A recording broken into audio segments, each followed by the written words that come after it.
හොඳයි ආදරණීය පුතේ.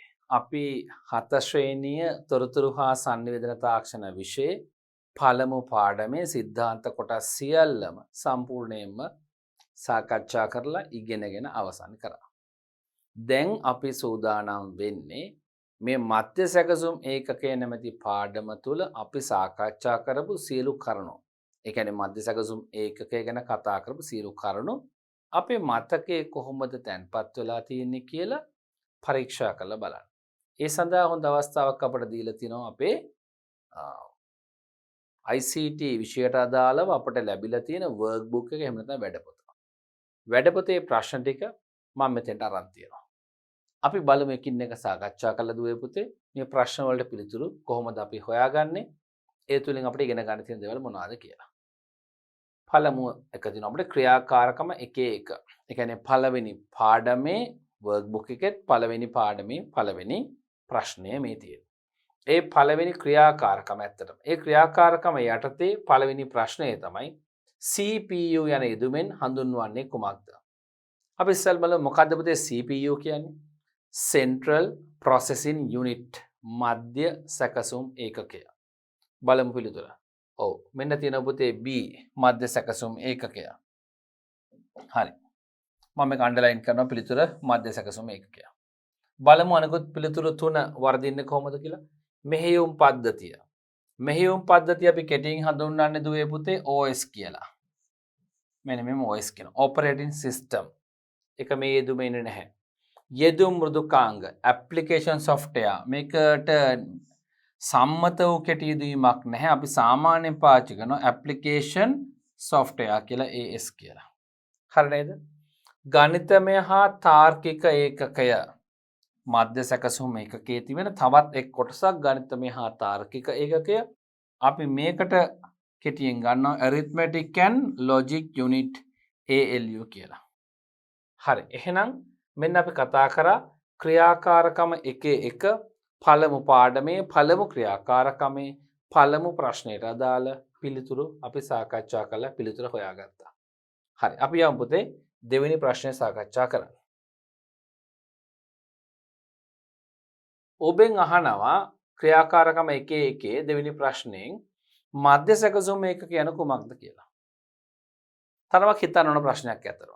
මධ්‍ය සැකසුම් ඒකක කියන කුමක්ද කියලා තනි නිශ්චිත ඒකීය නිර්වචනයක් ලෝකෙ කොහෙවත් නැහැ. අපිට නිර්වචනීය නිර්මාණය කරගන්න වෙනවා. නිර්වචනය කොහොමද දුවේ පුතේ නිර්මාණය කරගන්නේ? මෙවැනි උපාංගවල නිර්වචනය කියලා කියන්නේ දුවේ පුතේ හැඳින්වීම කියලා කියන්නේ එකී උපාංගයේ කාර්යය. ඒ උපාංගයේ කාර්යය හරියට තෝරගත්තම අපිට නිර්වචනයක් හදාගන්න පුළුවන්. මොකක්ද පුතේ මධ්‍ය සැකසුම් ඒකකය කියන්නේ? කාර්යයන් දෙක මතක් කරගන්න. පරිගණක පද්ධතිය පාලනය කිරීම සහ දත්ත තොරතුරු බවට පත් කිරීම. පරිශීලක අවශ්‍යතාවලට අනුව. ඔන්න කරුණු ටික. මොනවාද පුතේ? පරිගණක පද්ධතිය පාලනය කිරීම. සම්පූර්ණ පරිගණක පද්ධතිය පාලනය කරන ඔය සියලුම කොටස් වලට විධානයන් ලබා දෙනවා. ඊළඟට දත්ත තොරතුරු බවට පත් කිරීමේ ක්‍රියාවලිය මෙයා සිද්ධ කරනක මෙහෙවනවා. මේ ඔක්කොම කරන්නේ පරිශීලක අවශ්‍යතා මුදුන්පත් පමුණවා ගන්න. මුදුන් පමුණවා ගන්න. හරි. එහෙනම් බලමු දුවේ පුතේ අපි මේ නිර්වචනයක් හදන්න. අපි කාර්යයන් දෙක මුලින් ගමු. මොකද්ද පුතේ? පරිගණක පද්ධතිය පාලනය කරනු ලබන සහ දත්ත තොරතුරු බවට පත් කරනු ලබන පරිගණකයේ ඇති ප්‍රධානතම ක්‍රියාකාරී උපාංගය. අපිට එහෙම ගන්න පුළුවන්. තේරුණාද? ඔකට එකතු කරන්න පුළුවන් පරිශීලක අවශ්‍යතා කියලා. කොහොමද? පරිශීලක අවශ්‍යතා මුදුන්පත් වන පරිදි පරිගණකයේ සියලු කොටස් පාලනය කරමින් දත්ත තොරතුරු බවට පත් කරන ප්‍රධාන උපාංගය. අපි තවත් ඔක ෂේප් අවුට් කරගමු. හැඩේ හදාගමු. කොහොමද පුතේ? පරිශීලක අවශ්‍යතා මුදුන් පමුණවා ගැනීම සඳහා එහෙම නැත්නම් පරිශීලක අවශ්‍යතා ඉටු කිරීම සඳහා පරිගණක පද්ධතියේ සියලු කොටස් පාලනය කරමින් එහෙම නැත්නම් මෙහෙයවමින් දත්ත වලින් තොරතුරු නිර්මාණය කිරීමේ කාර්ය සිදු කරන ප්‍රධාන උපාංගය. හරි. අපි ඔක ලියමු පුතේ.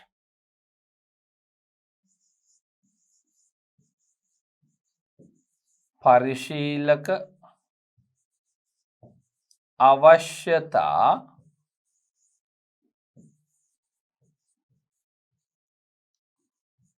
ඉටු කිරීම සඳහා දරුවෙක් ලියයි සන්තෘප්ත කිරීම සඳහා එහෙම ලියන්නත් පුළුවන් ඉටු කිරීම සඳහා පරිගණකයේ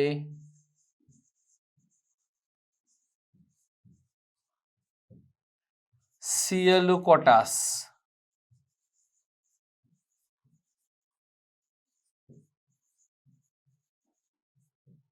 බලන්න පරිශීලක අවශ්‍යතා ඉටු කිරීම සඳහා පරිගණකයේ සියලු කොටස් හරිද සියලු කොටස් මෙහෙයවීම නැත්නම් පාලනය කිරීම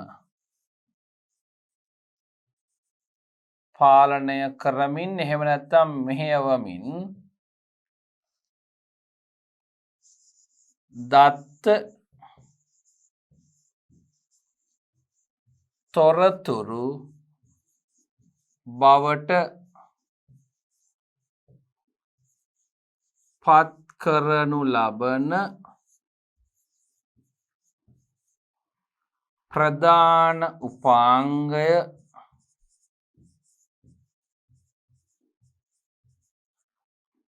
මොකක්ද පුතේ මධ්‍ය සැකසුම් ඒකකය වේ.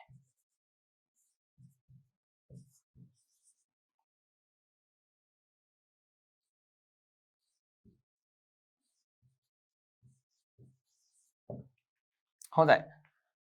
මධ්‍ය සැකසුම් ඒකකය විසින් කරනු ලබන ප්‍රධාන කාර්යයන් දෙක අරගෙන අපි මධ්‍ය සැකසුම් ඒකකය වෙනුවෙන් නිර්වචනයක් නිර්මාණය කරා. හොඳයි. ඔබ නැවත නැවතම බලන්න. මම තව එක වතාවක් කියවන්නම්. පරිශීලක අවශ්‍යතා ඉටු කිරීම සඳහා පරිගණකයේ සියලු කොටස් පාලනය කරමින් දත්ත තොරතුරු බවට පත් කරනු ලබන ප්‍රධාන උපාංගය මධ්‍ය සැකසුම් ඒකකය වේ. පැහැදිලි හරිම නිරවුල්. ක්‍රියාකාරකම එකේ ප්‍රශ්න දෙකක් තියෙනවා. ඒ දෙකම අපි සාකච්ඡා කළ ඉවරයි. එහෙනම් දුවේ පුතේ අපි යමු ක්‍රියාකාරකම 1.2. ඒ කියන්නේ පළමු පාඩමේ දෙවෙනි ක්‍රියාකාරකමට තමයි අපි දැන් යන්නේ. දෙවෙනි ක්‍රියාකාරකම තුල තියෙන පළවෙනි ප්‍රශ්නය බලන්න පුතේ. මධ්‍ය සැකසුම් ඒකකයේ ප්‍රධාන කොටස් නම් කර ඒවායේ කාර්යභාරය කෙටියෙන් පැහැදිලි කරන්න. මධ්‍ය සැකසුම් ඒකකයේ ප්‍රධාන කොටස් නම් කර කියලා කියන්නේ. අපි ප්‍රධාන කොටස් හතරක් හඳුනගත්තා. කවුද පුතේ? පාලන ඒකකය, ගණිතමය හා තාර්කික ඒකකය, රෙජිස්ටර් මතකය සහ වාරක මතකය. ඔබේ අච්චු පොතේ එහෙම නැත්නම් ඔබේ ICT තොරතුරු හා සංවේදන තාක්ෂණ කියවීම පොතේ මෙය කොටස් තුනකට වෙන් කරලා තියෙනවා. පාලන ඒකකය, ගණිතමය හා තාර්කික ඒකකය සහ මතකය නැත්නම් රෙජිස්ටර් මතකයේ විදිහට. හරි. අපි ඒ කොටස් තුන අරගෙන සාකච්ඡා කරමු. තුන්වෙනි කොටස තුලට අපි කොහොමත් වාරක මතක ඇතුල් කරලා කතා කරමු. දෙදෙනාම පුංචි වෙනස්කමක් සහිතව එකම කාර්ය කරන නිසා. මොකද්ද පුතේ පළවෙනි කොටස වෙන්නේ? පාලන ඒකකය.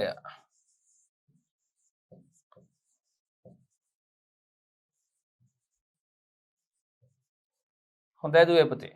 පහලින් තව ලොකු හිස්තැනක් තියෙනවා. අපිට කියනවා කොටස් නම් කරන්න, කාර්යභාරය කෙටියෙන් පැහැදිලි කරන්න. මොකක්ද චුටි දුවේ පුතේ පාලන ඒකකය කරන කාර්යභාරය? පාලන ඒකකය තමයි පරිගණක පද්ධතියේ සියලු කොටස් පාලනය කරන්නේ. පරිගණක පද්ධතියේ සියලු කොටස් වෙත පාලන සංඥා නිකුත් කරමින් ඔවුන්ව පාලනය කරනවා.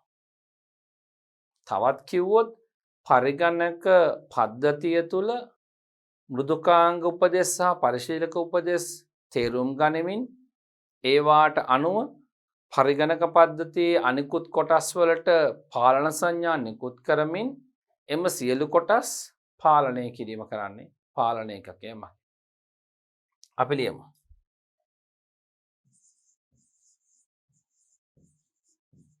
පරිගණකයේ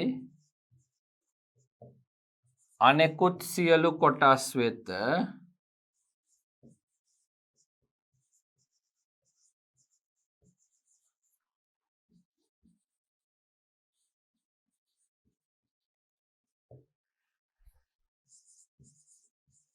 පරිගණකයේ අනෙකුත් සියලු කොටස් වෙත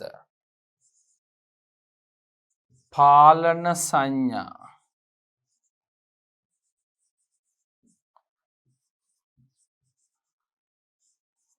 නිකුත් කරමින්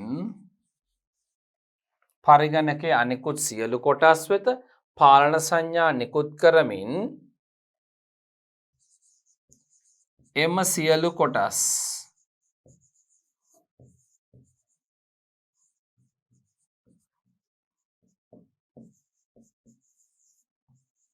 පාලනය කිරීම ඇල ඉරක් මෙහෙයවීම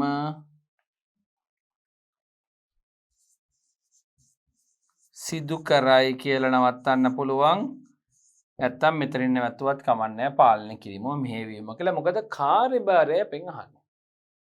හොඳයි චූටි දුවේ පුතේ, අපි ඉතා නිවැරදිව සහ පහසුවෙන් අපි ඉගෙනගත්ත දැනුම පාවිච්චි කළා මධ්‍ය සැකසුම් ඒකකයේ ප්‍රධාන කොටස් තුනෙන් පළවෙනි කොටස වන පාලන ඒකකය නම් කරලා එය පැහැදිලිව ලියුවා.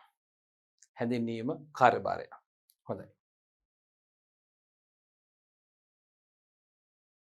දෙවෙනි කොටස වෙන්නේ පුතේ අපි ගනිමු ගණිතමය හා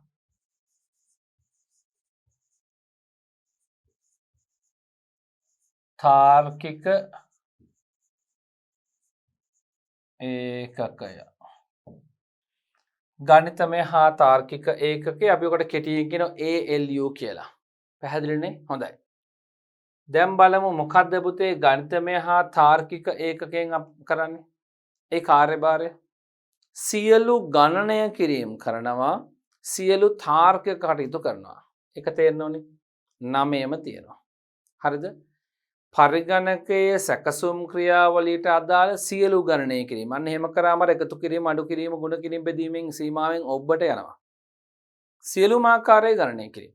එනම් පරිගණකයේ සැකසුම් ක්‍රියාවලට අදාළ සියලුම ආකාරයේ ගණනය කිරීම සහ දත්ත සංසන්දනය කිරීම කියලා ගන්නත් පුළුවන්. හොඳද? මේක ටිකක් ඇඩ්වාන්ස් කතාවක් ඔබ තේරුම් ගන්න. ඔබ සංසන්දනය දන්නවා. දත්ත සංසන්දනය කිරීම සිදු කිරීම තමයි මෙයාගේ කාර්යභාරය. අපි ලියමු පුතේ. පරිගණකයේ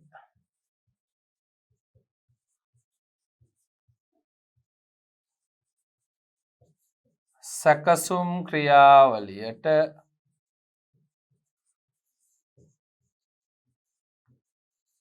අදාළ සියලු ගණනය කිරීම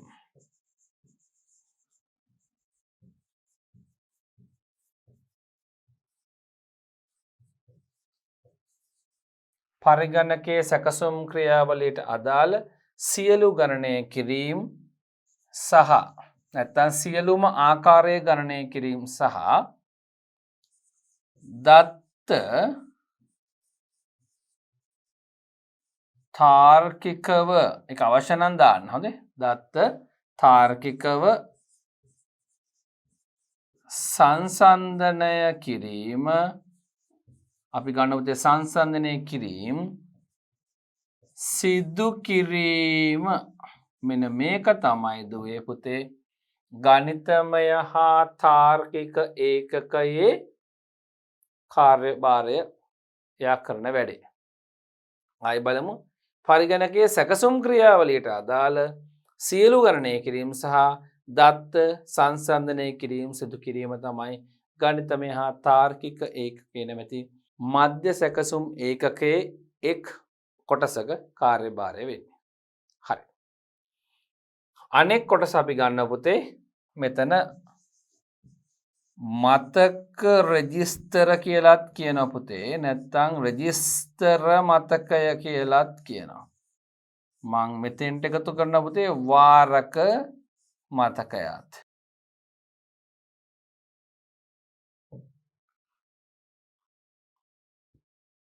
මොකක්ද මෙයාගේ කාර්යභාරය? මෙයාගේ කාර්යභාරය තමයි පුතේ උපදේශකේත తాවකාලිකව මත තබා ගැනීම. ආදානය කර ලබන දත්ත తాවකාලිකව මත තබා ගැනීම. සකස් කළ තොරතුරු ප්‍රතිදාන උපාංග වෙත යැවෙන තෙක් తాවකාලිකව මතක තබා ගැනීම.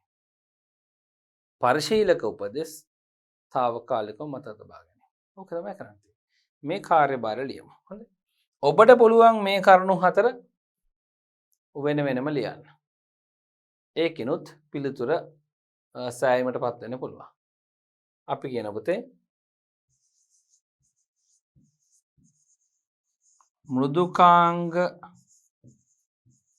උපදෙස් කමා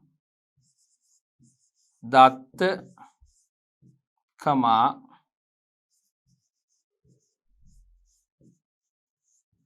සැකසීමට භාජනය කළ තොරතුරු දුවේ පුතේ මේ සැකසීමට භාජනය කළ කියලා අත්‍යවශ්‍ය නැහැ. තොරතුරු කියන්නේ කොහොමද? සැකසීමට භාජනය කළ තොරතුරු තමයි. තොරතුරු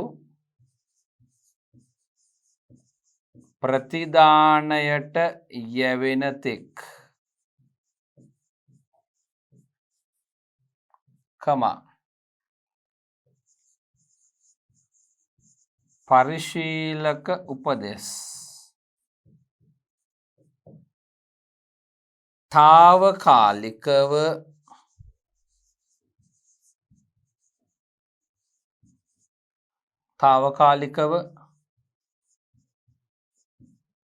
ගබඩා කර තබා ගැනීම තමයි මෙහි කාර්යභාරය. බලමු පුතේ. මෘදුකාංග උපදෙස් දත්ත සැකසීමට භාජනය කළ තොරතුරු ප්‍රතිදානයට යැවෙන තෙක් සහ පරිශීලක උපදෙස් తాවකාලිකව ගබඩා කර තබා ගැනීම තමයි මතක රෙජිස්තරේත් වාරක මතකයේත් කාර්යභාරය වෙන්නේ. මේන් අදහස් කරන්න දුවේ පුතේ දත්ත සැකසීමට සකස් කිරීමට භාජනය කරන තෙක් ඒ ආසන්නයේම తాවකාලිකව ගබඩාගෙන ඉන්නවා ඉක්මනට සැකසුම් ක්‍රියාවලිය සඳහා යවන්න ඕන නිසා. සකස් කිරීම කළ වහාම තොරතුරු බවට පත් වෙනවා. එම තොරතුරු ප්‍රතිදාන උපාංගයට යවන තෙක් ඉතා කෙටි කාල පරිච්ඡේදයක් සඳහා తాවකාලිකව මත තබා ගන්නවා මේ මතකයන් තුල. පරිශීලක උපදෙස් සහ මෘදුකාංග උපදෙස් මම මේ වචන ඔබට කියන මෘදුකාංග උපදෙස් නැත්නම් පද්ධති උපදෙස් ටික తాවකාලිකව මත තබා ගන්නවා ඒවා සැකසුම් ක්‍රියාවලට භාජනය කරන තෙක්. හරිනේ. මෙන්න මේ කාරණේ තමයි පුතේ මේ කාර්යභාරය තමයි මතක රෙජිස්ටර් සහ වාරක මතක එකතු වෙලා පරිගණකයේ මධ්‍ය සැකසුම් ඒකකය තුල ඉඳන් කරන්නේ. හරි නේද? හොඳයි. අපි යමු පුතේ ඊළඟ ප්‍රශ්නෙට ක්‍රියාකාරකම 1 2 දෙවෙනි ප්‍රශ්නයට. ක්‍රියාකාරකම 1 2 ඒ කියන්නේ පළවෙනි පාඩමේ වර්ක්බුක් එකේ දෙවෙනි ක්‍රියාකාරකමට අයත් දෙවන ප්‍රශ්නය තමයි තියෙන්නේ. මේක නම් ඔබ ටිකක් තරමක් රසවත් කලින් ප්‍රශ්න වලට වඩා රසවත් ගැටලුවක්. ඔබ දරුවෝ වශයෙන් මේ ප්‍රශ්න වලට හරි කැමති. අපි දන්නවා පහත සඳහන් වාක්‍ය හරිනම් හරි ලකුණද වැරදි නම් වැරදි ලකුණද යොදන්නලු මේ ඉදිරියෙන් තියෙන වරහන් වල. ප්‍රකාශයන් ටිකක් ඔබට දීලා තියෙනවා. ප්‍රකාශයන් 1 2 3 4 5යි 6යි 7යි 8ක්. හොඳයි. ප්‍රකාශයන් 8ක් ඔබට ලැබිලා තියෙනවා. ඔබේ වර්ක්බුක් එකේ තියෙන කොටස් මා ඒ ආකාරයෙන්ම මිතිරයට ගත්තා. අපි බලමු ප්‍රකාශ එකින් එක අරගෙන. පළමු ප්‍රකාශය. මධ්‍ය සැකසුම් ඒකකය භාවිත කරමින් සිටින දත්ත සහ උපදෙස් මතක රෙජිස්ටර් වල ගබඩා කරගනිමු. අපි ඉගෙන ගත්ත කාරණා මතක් කරගමු. මධ්‍ය සැකසුම් ඒකකය යමක් කරනවලු මොකද්ද? භාවිත කරමින් සිටින දත්ත. සැකසුම් ක්‍රියාවලියට සඳහා අපි ආදානය කරපු දත්ත ඔන්න දැන් සකස් කරන්න අරගන්න කොටසක් අරගෙන කොටසක් තාම බලන් ඉන්නවා. සකස් කරන තේ. අනේ අර ටික අපිට කැම කනවා වගේ නේද පුතේ? අපි පිගානට බෙදාගෙන තමයි කන්නේ. ඒක තේරෙනව නේද? අපි උයන ලද භාජනවල අපි කියන හැලිවලන් වල කැම තියෙද්දි ඒ වයින් හැන්දෙන් වතින් අරන් කන්නේ නැහනේ. අපට එක වේලකට කන්න පුළුවන් ප්‍රමාණය අපි ඒ භාජන වලින් අරගෙන අපි ටික ටික ආහාරයට ගන්නවා. ඒ වගේ තමයි පුතේ මේ රෙජිස්ටර් මතකය වාරක මතකය. නේද? අර ගොඩක් දුරක තිබ්බොත් දත්ත ලබා ගන්න කල් යන නිසා විශේෂයෙන් මෘදුකාංග උපදෙස්කේත ද්විතීයික මතකයෙන් ද්විතීයික ආචාර්යයෙන් අරගන්නවා රෙජිස්ටර් හෝ අරක මතකයට ළඟට ගන්නවා. ඒතකොට ඒව හිමින් හිමින් ප්‍රොසෙස් කරන්න පුළුවන්. සකස් කිරීමේ කාර්යයට පාවිච්චි කරන්න පුළුවන්. පැහැදිලිනේ? හරි. ඒ වගේ පුතේ මධ්‍ය සැකසුම් ඒකකයේ මේ මොහොතේ භාවිත කරමින් සිටින දත්ත සහ උපදෙස් ඒ දෙකොල්ලම මතක රෙජිස්ටර් වල ගබඩා කරගන්න ඕන. හරි. ඒකනේ කාරණේ පුතේ. මතක රෙජිස්ටර් තියෙන්නේ මොකටද චුටි දුවේ පුතේ? මතක රෙජිස්ටර් තියෙන්නේ සකස් කරන තෙක් නැත්නම් සැකසුම් ක්‍රියාවලිය අවසන් වන තෙක් ඒ සඳහා අවශ්‍ය වෙන උපදෙස් කේත ඒ සඳහා අවශ්‍ය වන දත්ත తాවකාලිකව මතක තියාගන්න. සකස් කරලා ඉවරු වහම එම තොරතුරු ප්‍රතිදාන උපාංග වෙත යැවෙන තෙක් తాවකාලිකව මතක තබා ගන්නවා. මේ අනුව පුතේ මේ පළමු ප්‍රකාශය සත්‍යද අසත්‍යද? මේක සත්‍යයි. very good. සත්‍ය ප්‍රකාශය. බලමු දෙවෙනි ප්‍රකාශය. මෙහෙයුම් පද්ධතිය මධ්‍ය සැකසුම් ඒකයට අයත් ප්‍රධාන කොටසකි. මෙහෙයුම් පද්ධතිය ගැන 6 ශ්‍රේණියේදී මගේ චූටි දූල පුතාලා ඉගෙන ගත්තා. 7 ශ්‍රේණියෙත් ඊළඟට පාඩමක් තියෙනවා අපිට ඉස්සරහට කතා කරන්න. මෙහෙයුම් පද්ධතිය ගැන ඔබට යම්කිසි අදහසක් දැනුමක් දැනට තියෙනවා 6 ශ්‍රේණියෙන් ගත්තා. ඒ අනුව මෙහෙයුම් පද්ධතිය පරිගණකයේ ප්‍රධාන කොටසක් නම් තමයි. ඔව් ප්‍රධාන කොටසක්. හැබැයි මධ්‍ය සැකසුම් ඒකකයේ ප්‍රධාන කොටසක් නොවේ. කොහොමද මං එහෙම කියන්නේ හරියටම? මධ්‍ය සැකසුම් ඒකකය කියන්නේ භෞතික දෘඩාංග කොටසක්. භෞතික එකක් දෘඩාංග කොටසක් අතින් අල්ලන්න පුළුවන්. ටච් කරන්න පුළුවන්. ටැන්ජිබල් කියලා ස්පර්ශ කළ හැකි කියලා අපි කියනවා. මෙහෙයුම් පද්ධතිය කියන්නේ පුතේ software component එකක්. ඒ කියන්නේ මෘදුකාංග සංරචකයක්. අරක දෘඩාංග සංරචකයක්. මේක මෘදුකාංග සංරචකයක්. ඒ නිසා මේ දෙක එකිනෙකාගේ කොටස් වෙන්න බෑ කොහොමදවත්. පැහැදිලි නේද? මෙහෙයුම් පද්ධතිය කියන්නේ මෘදුකාංග වර්ගයක්. මධ්‍ය සැකසුම් ඒකකය කියන්නේ දෘඩාංග වර්ගයක්. පැහැදිලි නේද? ඒ අනුව ගත්තම මෙහෙයුම් පද්ධතිය මධ්‍ය සැකසුම් ඒකකයට අයත් ප්‍රධාන කොටසකි කියන එක වැරදි. පැහැදිලි නේද? හොඳයි. 3. පරිගණකයෙන් යම් කාර්යයක් සිදු කරන ඕනෑම අවස්ථාවක මධ්‍ය සැකසුම් ඒකකය පසුබිමෙන් ක්‍රියාත්මක වේ. මේක ඇත්තද? පරිගණකයෙන් යම් කාර්යයක් කරන හැම විටකම මධ්‍ය සැකසුම් ඒකකය මේ CPU එක පසුබිමේ ක්‍රියාත්මක තත්ත්වයේ තියෙනවා. ඇත්තද මේ කාර්යය? ඔව්. පරිගණකය ස්විච් ඔන් කරනකොටම අපි ස්ටාර්ට් කරනකොටම ආරම්භ කරනකොටම මධ්‍ය සැකසුම් ඒකකය ඒ ආරම්භ කරන මොහොතේ ඉඳලම සක්‍රියව ඉන්නවා. පරිගණකය ෂට් ඩවුන් කරනකම් සක්‍රියව ඉන්නවා. මේ ප්‍රකාශයම හොඳටම ඇති යම් පරිගණකයක් යම් කිසි අවස්ථාවක ස්විච් ඔන් වෙලා තියෙනවා නම් සහ එහි යම් මෘදුකාංග ක්‍රියාකාරීත්වයේ තියෙනවා නම් ඉන් අදහස් වෙන්නේ මධ්‍ය සැකසුම් ඒකකයේ අනිවාර්යයෙන්ම ක්‍රියාත්මක තත්ත්වයේ තිබෙන බවයි. පසුබිමේ ක්‍රියාත්මක වෙනවා. එහෙම කිව්වත් හරි. තේරුණාද? කිසිම වෙලාවක මධ්‍ය සැකසුම් ඒකකයේ අක්‍රිය වන්නේද ඒ මොහොතේ සිට පරිගණකකින් කිසිදු කාර්යයක් කරගන්න බෑ. මධ්‍ය සැකසුම් මේක සක්‍රිය තිබිය යුතුමයි පරිගණකකින් යම් කාර්යයක් කරගන්න. එහෙනම් අනිත් පැත්ත තර්කයේ එන්නේ මධ්‍ය සැකසුම් මේකකය සක්‍රිය ක්‍රියාත්මකයි කියන්නේ පුතේ මොකද්ද? එය පසුබිමින් ක්‍රියාත්මක තත්ත්වයේ තියෙනවා. අනිත් පැත්තෙන් ගත්තොත් අපි කිව්වොත් යෙදුම් මෘදුකාංග මොන හරි සක්‍රිය තත්ත්වයේ තියෙනවා නම් පරිගණකයේ මොන හරි කාර්යයක් සිද්ධ වෙනවා නම් ඉන්න අදහස් වෙන්නේ මධ්‍ය සැකසුම් මේකකය සක්‍රියව තියෙනවා කියන එක තමයි. හරි. එහෙනම් මේ ප්‍රකාශය හරි. ඊළඟට ස්පන්දක වේගය මනින ඒකකය හර්ට්ස් වේ. මොකක්ද චූටි දුවේ පුතේ ස්පන්දක වේගය කිව්වේ?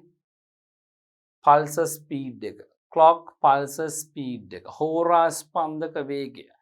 මධ්‍ය සැකසුම් ඒකකයේ වේගය තාක්ෂණිකව මනින මිනුම් ඒකකය. හර්ට්ස්. ඔය එක හරි. හර්ට්ස් වලින් තමයි මනින්නේ. මේ පොදුවේ කිව්වේ. හරි. ඒකත් හරි. එහෙනම් මගේ චූටි දුවේ පුතේ ක්‍රියාකාරකම 1 2 දෙවෙනි ප්‍රශ්නේ අපි ප්‍රකාශයන් 4ක නිර්වද්‍යතාවය සහ සාවද්‍යතාවය සොයා බැලුවා. අපි යමු ඊටු ටික බලන්න. පාලන ඒකකය මධ්‍ය සැකසුම් ඒකකයට අයත් කොටසකි. පාලන ඒකකය control unit එක. ඔවුනේ පාලන ඒකකය ගණිතමය හා තාර්කික ඒකකය රෙජිස්ටර් මතකය වාරක මතකය මේ හතරම අයිති වෙන්නේ පුතේ මධ්‍ය සැකසුම් ඒකකයට ඒවා මධ්‍ය සැකසුම් ඒකකවල අණු කොටස්. පැහැදිලිනේ? හොඳයි. මේක හරි. ඊළඟට මධ්‍ය සැකසුම් ඒකකය යනු අංකිත පරිපථයකි. මධ්‍ය සැකසුම් ඒකකයේ අංකිත පරිපථයක්ද? ඔව් ඒක හරි. මධ්‍ය සැකසුම් ඒකකය නිර්මාණය වන්නෙම දුවේ පුතේ ඩිජිටල් ටෙක්නොලොජිය පාවිච්චි කළා. අංකිත තාක්ෂණය පාවිච්චි කළා. පුංචි පරිපථයක් තමයි. එහෙනම් පුතේ අංකිතයි ඩිජිටල් පරිපථයක් වෙනවා සර්කිට් එකක්. හරි. එහෙනම් මේ ප්‍රකාශය හරි. ඊළඟට තියෙනවා දුවේ පුතේ 7 වෙනි ප්‍රකාශය බලමු එකේ නිර්වද්‍යතාවය හෝ සාවද්‍යතාවය ගණිතමය කාර්ය සිදු කරන්නේ පාලන ඒකකයේ මගින්.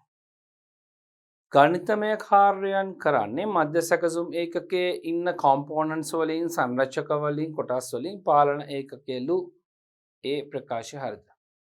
අපි ඔක පොඩ්ඩක් පැත්තකින් තියලා ඔළුවෙන් පැත්තකින් තියලා අපි බලමු පාලන ඒකකය මොකද කරන්නේ? පාලන ඒකකයෙන් කරන්නේ දුවේ පුතේ මොකද්ද ප්‍රධාන දේ? පරිගණක පද්ධතිය සමන්විත වෙන සියලුම දෘඩාංක කොටස් වලට අනෙකුත් දෘඩාංක කොටස් වලට පාලන සංඥා නිකුත් කරමින් ඔවුන්ව පාලනය කිරීම මෙහෙයවීම. ඒ තුලින් පරිශීලක අවශ්‍යතා ඉෂ්ට කරන්න උදව් වෙනවා. හරි නේද? මේ තුල තියෙනවද පුතේ මේ ගණිතමය කාර්යයක් කියලා විශේෂ දෙයක් කියලා? නෑ. ගණිතමය කාර්ය වෙන විශේෂ දෙයක් තාර්කික කටයුත්තක් වෙන විශේෂ දෙයක් කරන්න පුතේ ගණිතමය හා තාර්කික ඒකකය මෙයා මධ්‍ය සැකසුම් ඒකකයේ කොටසක්. පැහැදිලි නේද? ඒ දත්ත සැකසුම් කියන කාර්යයට ඒ කියන්නේ දත්ත වලින් තොරතුරු නිර්මාණය කිරීමේ කාර්යයට දාල එක. ඒක කරන්නේ ALU මගින්. හරිද? ගණිතමය හා තාර්කික ඒකකයේ මගින්. ඒ නිසා පාලන ඒකකයේ මගින් කිසිවිටකත් මේ විදිහට ගණිතමය කාර්යයන් සිදු කරන්නේ නැහැ. මේ ප්‍රකාශය වැරදි. අපේ ප්‍රශ්නයේ අවසාන ප්‍රකාශය 8 වන ප්‍රකාශය. මධ්‍ය සැකසුම් ඒකකය පරිගණකයේ මව් පූර්ව මත පිහිටා ඇත. මධ්‍ය සැකසුම් ඒකකය පරිගණකයේ මව් පූර්ව මතලු පිහිටලා තියෙනවා. ලොකේට් කරනවා පිහිටලා තියෙනවා සවි කරලා තියෙනවා. ඇත්ත මම ඔබට කියලා දුන්නා. එකිනෙකට වෙනස් මව් පූර්ව වල ඡායාරූප පෙන්වමින් එහි සොකට් වල අපි කියනවා CPU සොකට් එක මත ප්‍රොසෙසර් එක එහෙම නැත්නම් මධ්‍ය සැකසුම් ඒකකයේ සයවන ආකාරය මම ඔබට දල වශයෙන් පෙන්වනවා. ඒ අනුව දුවේ පුතේ මධ්‍ය සැකසුම් ඒකකය පරිගණකයේ මව් පූර්ව මත තමයි පිහිටලා තියෙන්නේ හරියට හරි. හොඳයි දුවේ පුතේ එහෙනම් මේ ප්‍රශ්නය තුල ප්‍රකාශයන් 1 2 3යි 4යි 5යි 6ක් හරි ප්‍රකාශයන් 8න් 6ක් නිවැරදි ප්‍රකාශ 2ක් වැරදි ප්‍රකාශ. හොඳයි දුවේ පුතේ. අපි එහෙනම් අවසන් කරා සාකච්ඡා කළා ක්‍රියාකාරකම 1 2 දෙවෙනි ප්‍රශ්නය. හොඳයි දුවේ පුතේ අපි යමු ඊළඟ ප්‍රශ්නය සාකච්ඡා කරන්න. ක්‍රියාකාරකම 1 1 අවසන් 1 2 අවසන් 1 3. පළවෙනි පාඩමේ වර්ක්බුක් එකේ 3 වෙනි ක්‍රියාකාරකම. ඒ අර්ථයේ පළවෙනි ප්‍රශ්නය. මධ්‍ය සැකසුම් ඒකකයේ පරිණාමය දැක්වෙන මෙම වගුව සම්පූර්ණ කරන්න. මේ කියන්නේ පුතේ මධ්‍ය සැකසුම් ඒකකයේ පරිණාමය කියලා දෙයක් අපි ඉගෙන ගත්තනේ. ඊට අදාළ වගුවක් හදලා තියෙනවා. හිස්තැන් තියෙනවා. අපි මොකද කරන්න ඕන? මේ වගුව සම්පූර්ණ කරන්න වෙනවා හිස්තැන් ටිකනේ. හරි බලමු. ඉස්සෙල්ලා බලමු පුතේ වගුව අඳුර ගන්න. කොලම්ස් මේ අතර තීරු තියෙනවා 4ක්. එකක තිබෙන්නේ පරම්පරා 4 පළමු පරම්පරාව දෙවන පරම්පරාව තුන්වන පරම්පරාව සහ හතරවන පරම්පරාව කියලා මේ අතට රෝස් පේලි 4ක් තියෙනවා.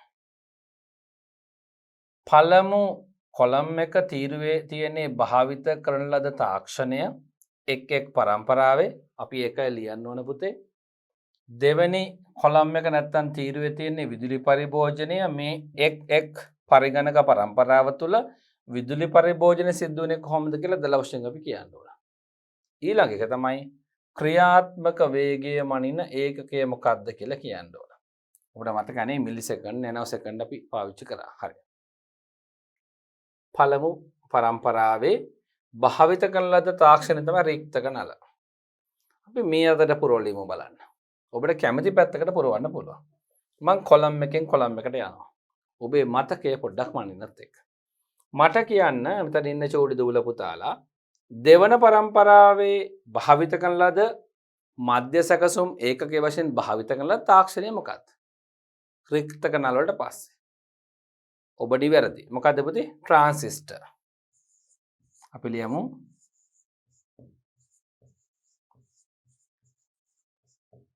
හරි. ට්‍රාන්සිස්ටර් තමයි භාවිත කරන ලද තාක්ෂණය දෙවන පරම්පරාවේ මධ්‍ය සැකසුම් ඒකකයේ වශයෙන්. තුන්වන පරම්පරාවේදී අපි පාවිච්චි කරේ ට්‍රාන්සිස්ටර් එක රිප්ලේස් වුණා පුතේ අනුකලිත පරිපථ වලින්. හරි. ට්‍රාන්සිස්ටර්ස් වෙනුවට පාවිච්චි කරා අපි අනුකලිත පරිපථ. හොඳයි. රික්තක නල ට්‍රාන්සිස්ටර්ස් අනුකලිත පරිපථ වලින් පස්සේ හතරවෙනි පරම්පරාව ඒ කියන්නේ අපි මේ දැන් ඉන්න පරම්පරාවේදී ශුද්‍ර පරිපථ කියනවා ශුද්‍ර සකසන කියලා කියනවා මයික්‍රෝ ප්‍රොසෙසර්. එහෙනම් අපි ලියමු පුතේ ශුද්‍ර සකසනය එහෙම නැත්නම් අපිට ගන්න පුළුවන් ශුද්‍ර පරිපථ කියලා. හොඳයි. දෙවෙනි කොලම් එක. පළමු පරම්පරාවේ විදුලි පරිභෝජනය අධිකයි.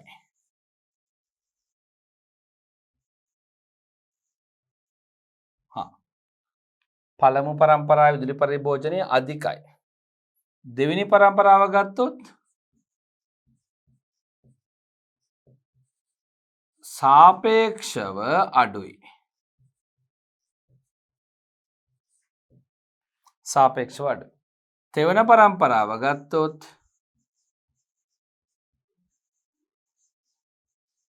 සාපේක්ෂව අඩුයි. හතරවෙනි පරම්පරාව ගත්තත් පුතේ අපිට ගන්න වෙන්නේ සාපේක්ෂව අඩුයි. ඇයි දුවේ පුතේ මම මෙහෙම ලිව්වේ? එකිනෙක පරම්පරාවන් විකාශනය වෙමින් පරිණාම වෙමින් එනවට එන්න පරම්පරාවෙන් පරම්පරාවට විදුලි පරිභෝජනය සාපේක්ෂව අඩු වුණා. කලින් එකට වඩා මේක අඩුයි, මේකට වඩා ඊළඟ එක අඩුයි, මේකට වඩා ඊළඟ එක අඩුයි. මේ විදිහට. හරිනේ පුතේ? right. ක්‍රියාත්මක වේගය මනින ඒකකය. පළමු පරම්පරාව තමයි රික්තක නල. රික්තක නල වල ක්‍රියාත්මක වේගය මෙන්නේ කුමකින්ද? ක්‍රියාත්මක වේගය මෙන්නේ මිලි තත්පර වලින්.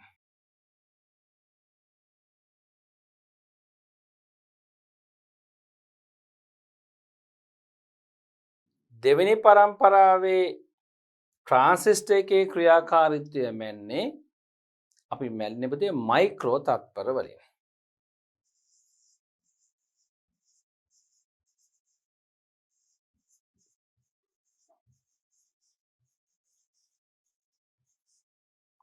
හරිනේ? පළමු පරම්පරාව මිලි තත්පර, දෙවෙනි පරම්පරාවේ ට්‍රාන්සිස්ටර් වල වේගය මෙන්නේ මයික්‍රෝ තත්පර වලින්. ඊළඟට අනුකලිත පරිපථාවම අන්න එතකොටම ආපු ඇවිල්ලා තිබ්බ ලෝකේ නැනෝ තාක්ෂණයක්. නැනෝ තාක්ෂණය හරහා නැනෝ තත්පර ක්‍රමය ගත්තා අනුකලිත පරිපථවල වේගය මනින්න.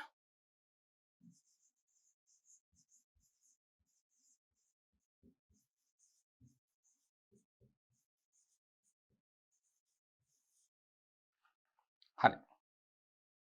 හතරවන පරම්පරාව වෙද්දී ශුද්‍ර සකසන නැත්තම් මයික්‍රෝ ප්‍රොසෙසර්ස් නිර්මාණය වුණා. අන්න ඒ වෙයිදී පුතේ ක්‍රියාත්මක වේගය නැත්තම් මේ ශුද්‍ර සකසන වල ක්‍රියාත්මක වේගය මෙන්නේ පිකෝ තත්පර වලින්. වර්තමානයේ මනින්නේ මෙන්න මේ පිකෝ තත්පර තාක්ෂණය පාවිච්චි කරලා. හරි. එහෙනම් ආදරණීය චුටි දුවේ පුතේ. පළමු පාඩමේ තුන්වන ක්‍රියාකාරකමේ පළමු ප්‍රශ්නය අපි සාකච්ඡා කරලා ඉවරයි. අපි යමු ඊළඟ ප්‍රශ්නය සාකච්ඡා කරලා පිළිතුර හොයාගන්න. දෙවෙනි සහ අවසාන ප්‍රශ්නය. අපේ වර්ක්බුක් එකේ අපට දීලා තියෙන පළවෙනි පාඩමට අදාළ අවසාන ප්‍රශ්නය මෙයයි. අපි බලමු අපිට දෙවෙනි ප්‍රශ්නයට මොනවද තියෙන්නේ කියලා. පහත දැක්වෙන පරිගණකවල මධ්‍ය සැකසුම් ඒකකයේ නිපදවීම සඳහා භාවිත කරන්නට ඇතැයි සිතිය හැකි තාක්ෂණ ඉදිරියෙන් ලියන්න. එකිනෙක හිස්තැන ලියන්න තියෙන පුතේ පහත් දැක්වෙන පරිගණකවල. මේ තියෙන පුතේ අපි මේ මධ්‍ය සැකසුම් ඒකකයේ කියන පාඩම තුල ඉගෙනගත්ත දැනුම ප්‍රායෝගික ලෝකයට ඇප්ලයි කරලා බලන්න අවස්ථාවක් දීලා තියෙනවා.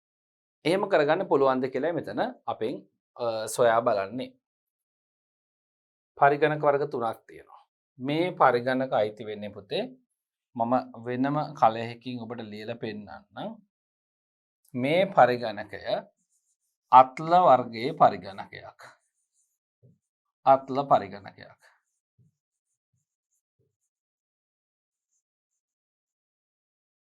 දෙවෙනියට තියෙන්නේ පුතේ උකුල් පරිගණකයක්. ඔබට මේ වර්ග හොයාගත්තම ලේසි පිළිතුර හොයාගන්න.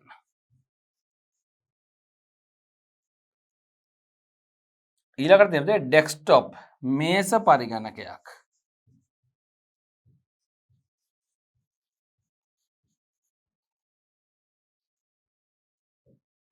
හරි. දැන් අපි යමු පුතේ මධ්‍ය සැකසුම් ඒකකයේ නිපදවීම සඳහා භාවිත කළ තාක්ෂණය හොයන්න. කුමන තාක්ෂණයද කියලා. මේ තියෙන්නේ පුතේ අත්ල පරිගණකයක්. අත්ල පරිගණකයක් පළමු පරම්පරාවේ පරිගණකවල තිබුණෙත් නැහැ. දෙවෙනි පරම්පරාවේ පරිගණකවල තිබුණෙත් නැහැ. තෙවන පරම්පරාවේ පරිගණකවල තිබුණෙත් නැහැ. හතරවන පරම්පරාවේ සිව්වන පරම්පරාවේ පරිගණකවලට තමයි මේ පරිගණක යන්ත්‍රය අදාළ වෙන්නේ. ඒ නිසා මෙහි තියෙන්නේ පුතේ මොකද්ද? මධ්‍ය සැකසුම් එකකේ තාක්ෂණය මයික්‍රෝප්‍රොසෙසර් ශුද්‍ර සකසන.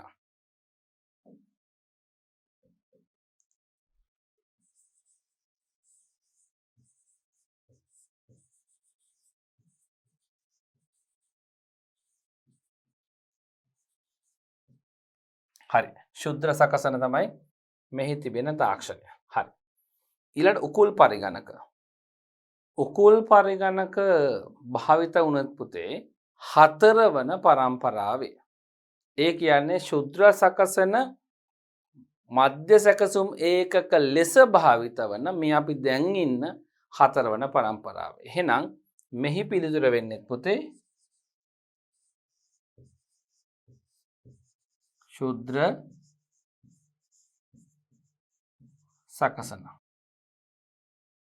ඊළඟට තියෙනවා පුතේ මේස පරිගණකයක්. මේක නම් තරමක් පැරණි පරිගණකයක් වගේ පේනවා. නමුත් මේ ආකාර ඩෙස්ක්ටොප් මේස පරිගණක අයිති වෙන්නේ පුතේ වැඩිපුර අයිති වෙන්නේ මේ පර්සනල් කම්පියුටර්ස් මේ අපි ඉන්න පරම්පරාවට.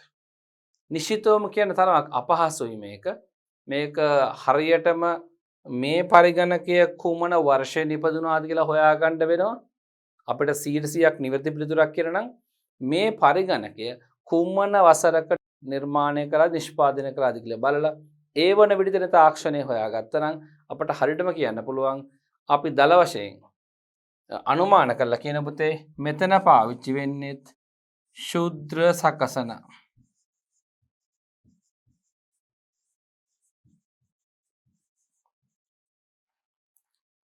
සමහර විට මෙවැනි ආසන්න ප්‍රමාණයේ පරිගණක හදන්න පුළුවන් අනුකලිත පරිපත පාවිච්චි කරලා. හරිද පුතේ?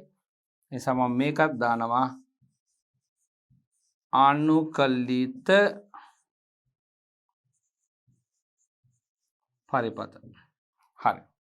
එහෙනම් ආදරණීය චෝටි දුවේ පුතේ අපි 7 ශ්‍රේණිය තොරතුරු හා සංවේදන තාක්ෂණ විෂයේ පළමු පාඩම වන මධ්‍ය සැකසුම් ඒකකය කියන පාඩම එහි සිද්ධාන්ත කොටස් ටික තොරතුරු හා සංවේදන තාක්ෂණ කියවීම පොතේ තියෙන සියලුම සිද්ධාන්ත කොටස් ටික පළවෙනි පාඩමට අදාළව සාකච්ඡා කරලා අවසන් කරා.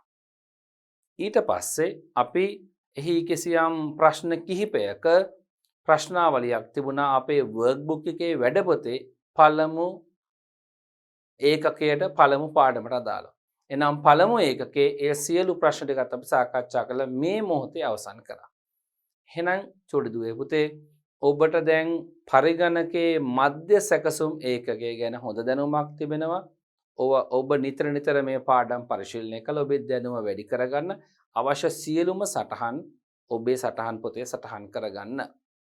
එහෙනම් දුවේ පුතේ අපේ ඊළඟ පාඩම වන 7 ශ්‍රේණියේ දෙවන පාඩමෙන් ඔබ අප හමු වන තෙක් මා නතර වෙන්නයි සූදානම් වන්නේ. ඔබට මම නැවත මතක් කරනවා හොඳින් ජලය පානය කරන්න, ඇස් වලට හොඳ විවේකයක් පාඩම් අතරතුර මෙම ඉවත බලමින් ලබා ගන්න, තරමක් දුර බලන්න, ඔබේ පුටුවේ හොඳ ඉරියව්වෙන් ඉන්න නිවැරදි ඉරියව්වෙන් ඍජු කෝණයක් නිර්මාණය වන ආකාරයට වාඩි වෙන්න ඕන. ඒද නිවැරදි ඉරියව්වෙන් හිඳමින් අපේ පාඩම් වලට සම්බන්ධ වෙන්න. එතකොට ඔබට සෞඛ්‍ය ගැටලු නැතුව පරිගණක සහ පරිගණක උපාංග පාවිච්චි කළා අපේ DP Education පාඩම් මාලාවත් එක්ක රැඳෙන්න පුළුවන්. හොඳයි එහෙනම් දරුවනේ අපි ඊළඟ පාඩමෙන් හම්බුන තෙක් ඔබ සැමට ආයුබෝවන්.